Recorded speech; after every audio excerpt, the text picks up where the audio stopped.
कराची में peoples party का गढ़ कहलाए जाने वाला इलाका लियारी बारिश के बाद सीवरेज के पानी में डूब गया है। लियारी की गलियां और सड़कें कीचड़ और कचरे से भरी हुई हैं। मजीद तफसीलात जानेंगे बोल न्यूज़ के नुमाइंदे अमजद कायम खानी इस वक्त लियारी में रुकने सिंध असेंबली अब्दुल रशीद के हमरा मौजूद हैं।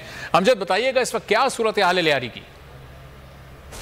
जी बिल्कुल, हालिया बारिशों ने कराची के दिल लियारी का हुलिया बिगाड़ कर रख दिया है।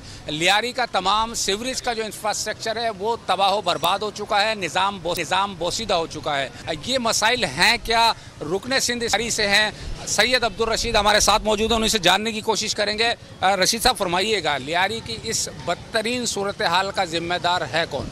लियारी के लोग मुस्तकिल इन मसाइल के शिकार हैं। सीवरेज का निज़ाम तबाह, कचरा उठाने वाला कोई मौजूद नहीं है। लगता है कि सिंध के अंदर कोई हुकूमत और कोई गवर्नमेंट जो है वो मौजूद नहीं है।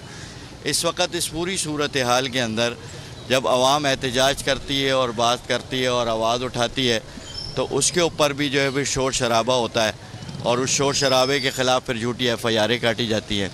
ये सूरत हाल है। इसके ऊपर सारी बातें वज़ीर आला सिंध के भी बराह रास्त इल्म में हैं। असेंबली फ्लोर के ऊपर भी मुस्तकिल मैं इसके ऊपर बात करता रहा हूँ।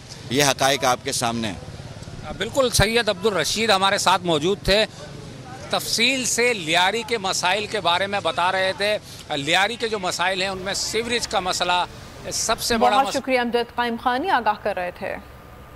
आगे आपको बताएं कि Pakistan hockey team Commonwealth games में अभी तक कोई मैच नहीं जीत सकी। लगातार